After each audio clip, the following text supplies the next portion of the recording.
Hello everyone, good morning. আজকে ঠিক করেছি যে যেটুকু কেনাকাটি বাকি আছে সেটুকু কেনাকাটি কমপ্লিট করব, কারণ যাওয়ার দিন এগিয়ে আসছে। মনটা খুব একটা ভালো নেই। দিদিদের সাথে মিট করেছি, সবার সাথে যত আত্মীয় স্বজন আছে সবার সাথে দেখা হয়ে গেছে, সব কিছু হয়ে গেছে। এবার প্যাকিং করার পালা, আর তারপরে ফিরে যাব আবার সুইডেনে। মনটা তো ভালো নেই যেরকম বললাম, আবার তার সাথে অনেক কেনাকাটি করতেও বেরিয়েছি। এখন কেনাকাটি করছি, ফাইনাল কেনাকাটিটা যে কবে ফাইনাল হবে জানি না, চলেই চলছে। থাকবো ততদিনই ফাইনাল কেনাকাটিটা করবো। যাওয়ার আগে ব্যাগ গোছাতে হবে। এই যে সমস্ত বুঝুর জন্য জামা কাপড় কেনা, কারণ আমার জন্য কেনা, বুঝির জন্য কেনা, সেগুলো আপনাদের পরে দেখাচ্ছি কী কী কিনেছি। বাড়িতে গিয়ে দেখাতে হবে। এখন তো আমরা নিউ মার্কেটের সামনে দাঁড়িয়ে আছি। নিউ মার্কেটে এসেছি আজকে, অনেক বছর ধরে নিউ মার্কেটে এলাম। তবে এর সঙ্গে আরও আমাদের প্রয়োজনীয় জিনিস, পুজোর জিনিস, হ্যাঁ কেনাকাটি করবো, কিন্তু অনেক বছর ধরে নিউ মার্কেট। প্রেসার কুকার, আরও অনেক কিছু আছে লিস্টে, তাই তো? হ্যাঁ, তো এখন নিউ মার্কেটে একটু ঘুরে দেখছি, একটু ফুচকা খাবো একটুখানি। নিউ মার্কেটে যে ধরনের ফাস্টফুড পাওয়া যায়, যেগুলো আমরা আগে চলে আসতাম যখন কলেজ লাইফে বা তারপরেও চাকরি লাইফে, সেই সময় যেভাবে এনজয় করতাম আজকে সেইভাবে করবো। আর মেয়েকেও একটুখানি দেখাবো যে সেই সময় আমরা এসে কীভাবে এখানে কেনাকাটি করবো। হাতে সময় বড্ড কম, হ্যাঁ, সব সময় দৌড়ে কিছু না কিছু প্রত্যেক দিন ইনভিটেশন। নাকে দড়ি দিয়ে ঘোরাচ্ছে আমাকে।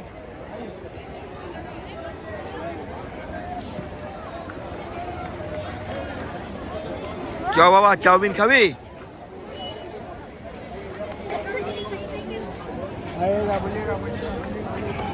ফুচকা খাবি?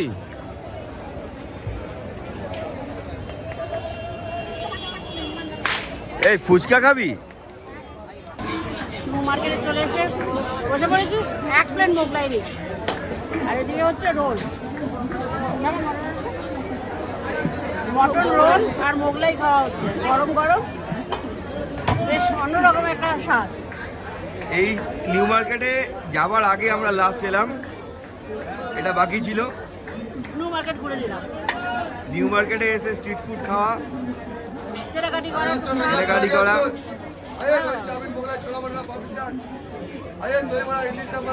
এটা এখন লাস্ট বারের ফুচকা খেয়ে নিচ্ছে, এরপরে আবার 2 বছর বাদ। কেমন রে ভাই? তো নিউ মার্কেট থেকে তো যতটুকু মানে দরকার ছিল ততটুকু কেনাকাটি করেছি। এখন চলছে সমস্ত কিছু প্যাকিং পর্ব, সব প্যাক করতে হবে নিয়ে যাওয়ার জন্য। আর 2 দিন আমরা এখানে থাকবো, তো সেই জন্য এখন প্যাকিং পর্ব চলছে। শুধু নিউ মার্কেট থেকে কত কিছু এসছে, গুড়, মোয়া, সেগুলো তো কৌশালীদের ভালোবাসা। হ্যাঁ,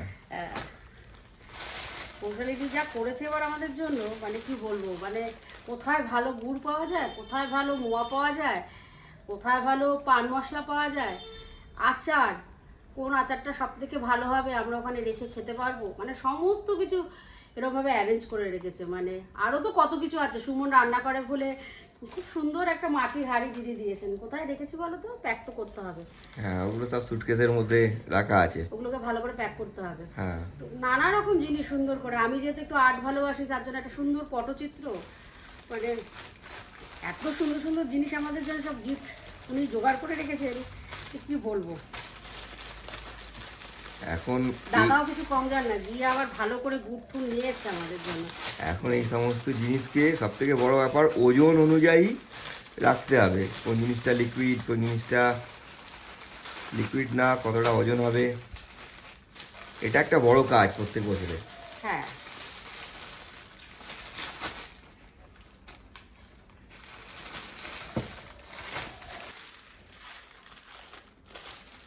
কালকে নিউ মার্কেট থেকে ফিরে রাত্রেবেলা দুজনে মিলে তাড়াহুড়ো করে একদম সব জিনিস কিনেছি। সব জিনিস বলতে একটু বড়ি, তারপরে একটু সানরাইজের মশলা, সেই সমস্ত কিছু কেনা হয়েছে। এই হচ্ছে সমস্ত বড়ি।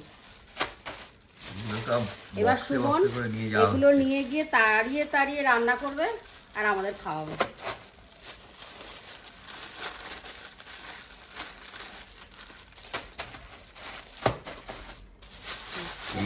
আমাদের টেস্ট, হ্যাঁ, ওগুলো আরো মশলা আছে। আগের বার যখন আমরা গিয়েছিলাম তখন এইটা কিয়া নিয়ে গিয়েছিল, খেয়ে ওর পছন্দ হয়েছিল খুব। তো বুজুর এটা আগেরবার কিয়া নিয়ে গিয়েছিল, তো ওদের মনে কখনো দিয়েছিল, ও খেয়েছিল, ওর খুব পছন্দ হয়েছিল। সেই জন্য এবার এটা দেখে বলছে যে মা একটা কিনে দাও, আমি নিয়ে যাই, সবাই মিলে খাবো। সেই জন্য কালকে এটা খাওয়ার কথা ভাবলো। ওটা তাহলে ওই সরস্বতী পুজোর দিন সব বাচ্চাদেরকে লজেন্স ট্রিট দেওয়া হবে। এটা ভালো বলেছে। এই যে সুমনের সমস্ত মশলা, ধোকা, রাধা পল্লবী, শুক্তো সবই আছে। জামা কাপড় গোছাতে গোছাতে একটুখানি কিছু জামা কাপড় আয়রন করতে দেওয়া ছিল, সেগুলো আনতে গিয়েছিলাম। তো রাস্তায় দেখলাম কুলের আচার, আবড়ার আচার বিক্রি হচ্ছে। এই কুলের আচারটা দেখে মনে হলো যে ছোটোবেলা স্কুলের সামনে আচার বসতো, সেই গাড়ি করে নিয়ে একজন বয়স্ক লোক আমাদের দোকান স্কুলের সামনে নিয়ে বসতো আচার, সেখান থেকে আমরা আচার কিনে খেতাম। আর আচার দিলে একজন বয়স্ক মানুষ বিক্রি করছে, তাই কিনে নিয়ে এসেছি সুমন আর আমি খাবো বলে। বুঝুকে একটু টেস্ট করালাম, ওর ভালো লাগলো না। তুমি কি কোনো টেস্ট পেলে? হ্যাঁ একদম দারুণ। হ্যাঁ, আচারটাও বিক্রি করছে আপনার, ওটাও ভালো, কিন্তু আমি আর আনলাম না, মানে এইটুকুই আমাদের জন্য ঠিক আছে।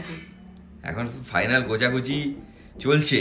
হ্যাঁ, ওজন কোথায় কি নেওয়া হবে সেটা সব থেকে বড় কাজ, সারাদিন চলে যায়।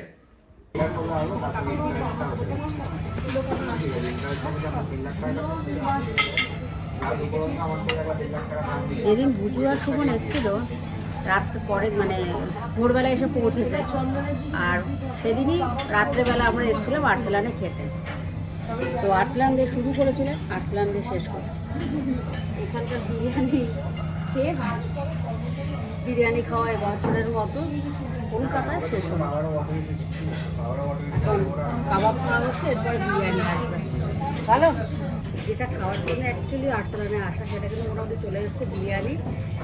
এটা মানে খেয়ে যাবো, যেটা পুরো এখন 2 বছরের জন্য মুখে লেগে যাবে। এইটা গন্ধটা থেকে যাবে নাকি? হ্যাঁ, এরপর সুমন রান্না করে খাওয়াবে, কিন্তু এটা একটা আলাদা ভালোবাসা। আরসালানের বিরিয়ানি গন্ধটা থেকে যাবে 2 বছর। হ্যাঁ, আবার 2 বছর বাদে। কিরে ভাই, খেতেই ব্যস্ত, বুঝতে পারছে না বিরিয়ানি খাওয়াতে, তাই তো খুব ব্যস্ত। সত্যি এটা যে কি ভালোবাসা। এসেই সেই জন্য প্রথম দিন এসেছিল। আমি কিছু বুঝু না। Good morning. কালকে রাতে তো বেশ বিরিয়ানি খেয়ে বাড়ি ফিরলাম, আর বাড়ি ফেরার পরে বেশ হাতে গন্ধ লেগে। না না, হ্যাঁ গুড মর্নিং। কাল থেকে তো ব্যাগ গোছানো শুরু করেছি, অল্প অল্প করে সমস্ত কাজগুলো এগিয়ে রাখছি। আর সকালবেলা সুমন বলল, মানে যাবো আজকে আমরা রাত্রেবেলা, তো সুমন বলল যে একটুখানি আমরা বলরাম মল্লিকের সিঙ্গারা আর মিষ্টি খেয়ে নিই। সকালবেলা অর্ডার করা হয়েছিল, চলে এসছে। এখন সকালের ব্রেকফাস্ট হবে,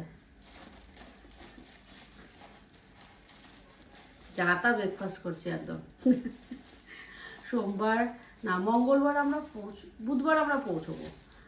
পরের দিন থেকে সুমন বুঝুর অফিস স্কুল সব। বুধবার না, আমরা মঙ্গলবার পৌঁছবো, বুধবার থেকে আমাদের কাজ শুরু হয়ে যাবে। দিন পার ভুলিয়ে যাচ্ছে।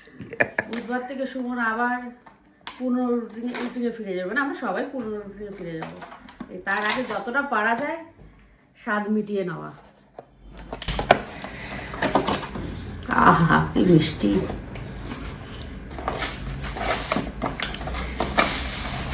এরপরে আবার আমরা বাজারে যাব। হ্যাঁ, বাজার যাও একটু মটরশুঁটি আনার জন্য। এবার আর কি কি পাই দেখি, আরো কিছু একটু আধটু আনবো। সমস্যা তো ওয়েটের সমস্যা, ওয়েট পুরো হয়ে গেছে। এখন মাথা করছি কোনটা কোন দিকে কি করব সেসব চলছে। বিশাল একটা দায়িত্ব গোছানোটা। তুমি বললে ছোট ছোট সিঙ্গারা, এই সিঙ্গারা একটা খাওয়ার পর আর খাওয়া যায়? ঠিক আছে, খাও, আর পরে খাওয়াবে। হ্যাঁ, পিস করে দিন।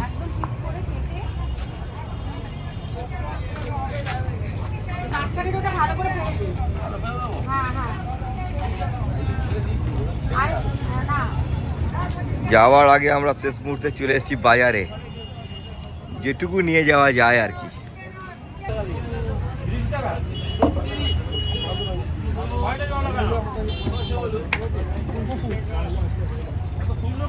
আখের রস খাওয়া হচ্ছে সকালবেলা, যতটুকু পারা যায় লাস্ট মুহূর্তে এনজয় করে নেওয়া।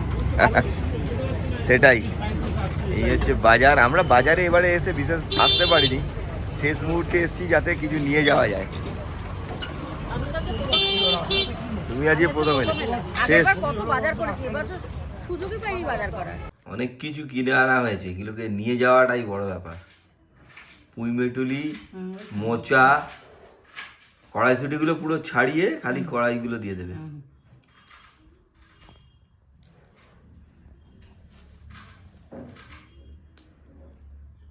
আমাদের দিদি এখন পরিষ্কার করছে সব। লাস্ট মিনিট গোছাগুছি চলছে মোটামুটি।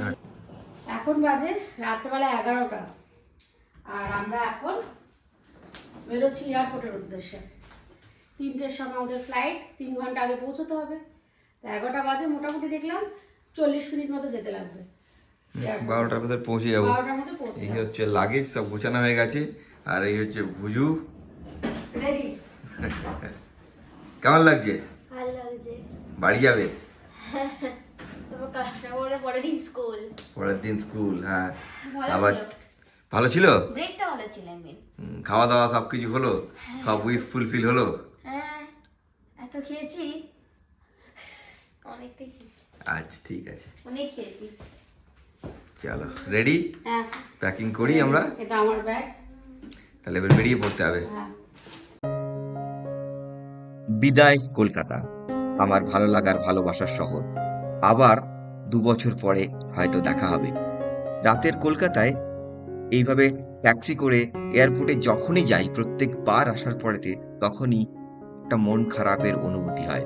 প্রত্যেক বছর আসার প্রায় 1 বছর আগের থেকে নানান রকম পরিকল্পনা, ওদের সঙ্গে দেখা করব, কি খাবো, কোথায় যাব, সবকিছু একটু একটু করে গড়ে তুলতে থাকি। হয়তো সামনের বছর আবার সেরকম শুরু করব। অনেকেই অপেক্ষা করে থাকেন আমাদের সঙ্গে দেখা করার জন্যে, আমরাও অনেকের জন্য অপেক্ষা করে থাকি। সেই অপেক্ষা আবার শুরু হবে, আবার নতুন করে শুরু করতে হবে ছন্দে ফেরা। সবাইকার সঙ্গে দেখা করতে পারি না, সময়ের সংকুলান হয় না। তাই যাদের সঙ্গে দেখা করতে পারিনি তারা আশা করি আমাদেরকে ক্ষমা করে দেবেন। কি সুন্দর লাগছে, দেখো দিকটা কালার দিয়েছে।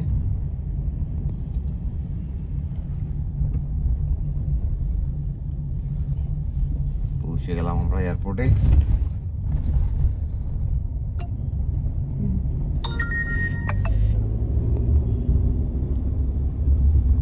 এখন বাজে রাত 2টো। আমরা মোটামুটি চেক ইন করে সিকিউরিটি করে এসে বসে আছি, ফ্লাইট চলে এসেছি। তো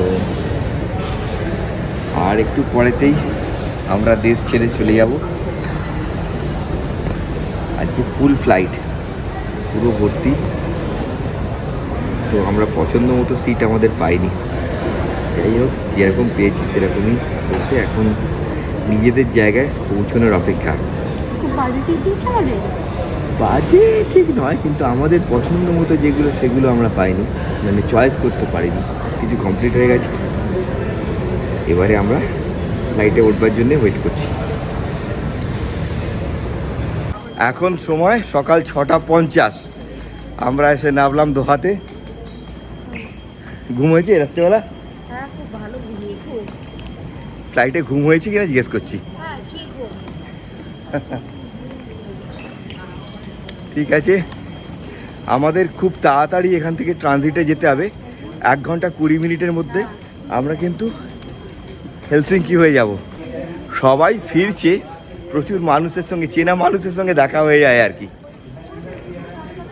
তারাও ফিরছে এখন, তবে সবাই অন্য অন্য রুটে ফিরছি। যেটা বলছিলাম, আমরা কিন্তু ডাইরেক্ট স্টকহোমের এখান থেকে যে ফ্লাইট আছে সেটা টিকিট পাইনি। আমরা এখান থেকে হেলসিঙ্কি হয়ে যাব, ফিনল্যান্ডের রাজধানী হেলসিঙ্কি। এখান থেকে আমাদের 1 ঘন্টা 20 মিনিটের ফ্লাইট আছে হেলসিঙ্কি, আর তারপর সেখান থেকে আবার 1 ঘন্টা গ্যাপ দিয়ে স্টকহোম। বেশ অনেকটা ঘোরা পথে আমাদের যেতে হবে।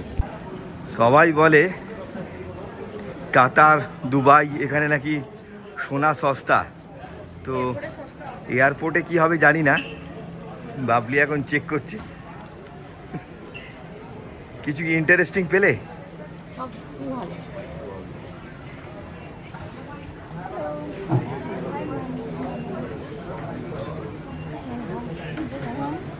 Carat, 18 carat gold with diamonds. This one?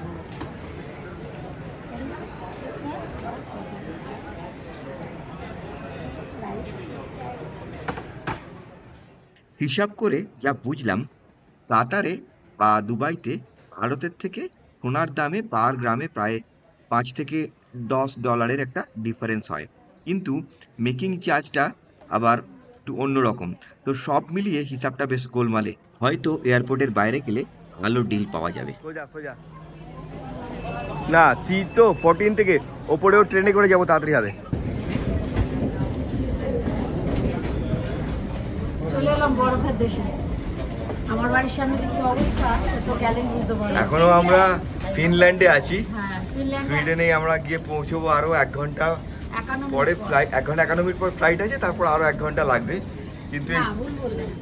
না, 1 ঘন্টা 51 মিনিট পরে ফ্লাইট আছে, তারপরে 1 ঘন্টা লাগবে আরো আমাদের স্টকহোমে যেতে। ঠিকই বলছি। আর আমি মাঝে বসেছিলাম বলে তখন ল্যান্ডিংয়ের সময় দেখাতে পারিনি, পুরো রানওয়েটা বরফে ঢাকা। ফিনল্যান্ডের হেলসিঙ্কিতে আমরা এখন দাঁড়িয়ে আছি, সময় 4:30। এই হচ্ছে অবস্থা এয়ারপোর্টের।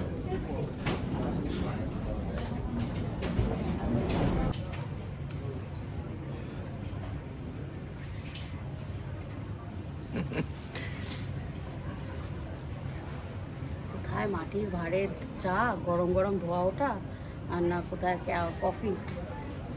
যাই হোক, আর কি করা যাবে, পৌঁছে গেছি। কফি মানে সেটা হচ্ছে ঠান্ডা দুধ মেশানো কফি, সেটা বলো। যাই হোক, আমরা এখন পৌঁছে গেছি হেলসিঙ্কিতে। এখান থেকে এখনও আমাদের আরও 1 ঘন্টা লাগবে ফ্লাইটে যেতে।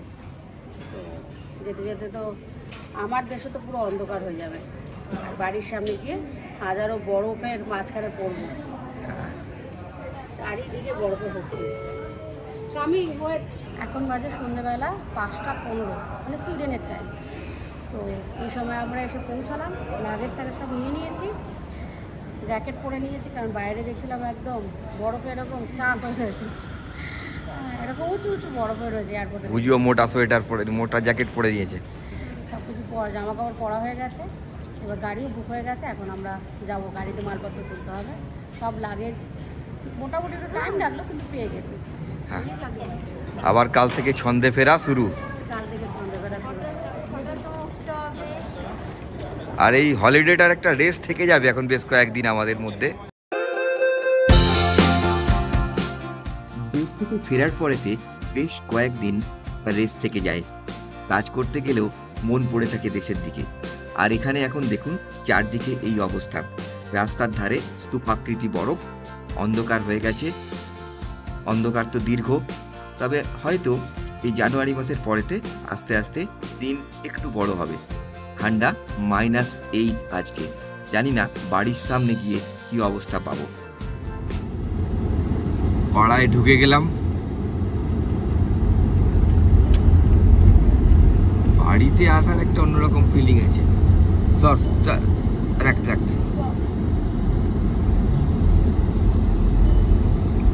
কোনটা তোমার পাড়া, ওটা না এটা? দুটোই আমার পাড়া। আমরা সেই মাঝখানে লটকাই। তিস্তা।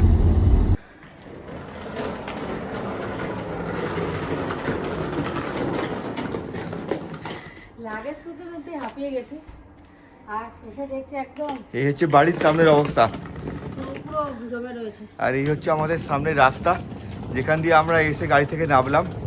এত লাগেজ ছিল, তাই জন্য আর তখন ভিডিও করা হয়নি।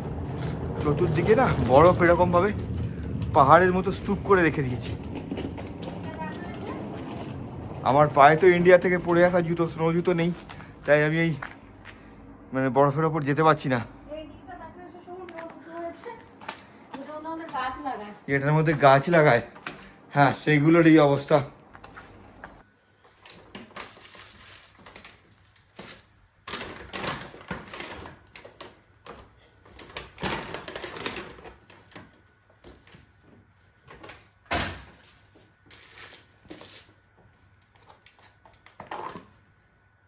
ফুলকপির তরকারি, এখানে আছে ডিমের কারি, বাড়িতে এসেছে গরম গরম খাবার।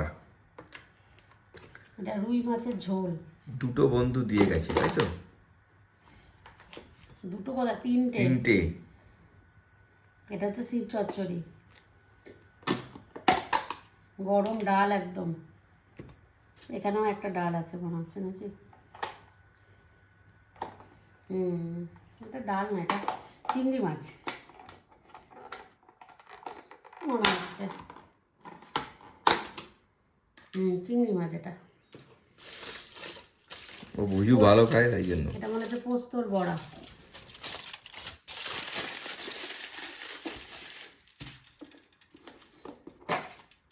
আলু পোস্ত।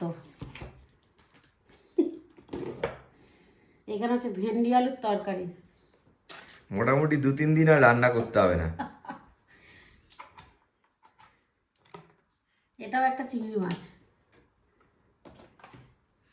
আর ভাতটা মাইক্রোওয়েভে গরম হচ্ছে তাই তো? ভাতও এসছে। এটা হচ্ছে বিমসের তরকারি। এখানে পাবদা মাছ। এই হচ্ছে খাবার দাবার।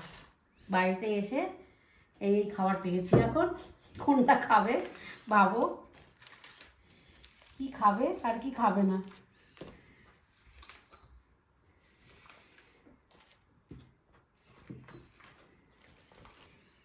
ভাতটা নিয়ে আসি, ভাতটা গরম হয়ে গেছে।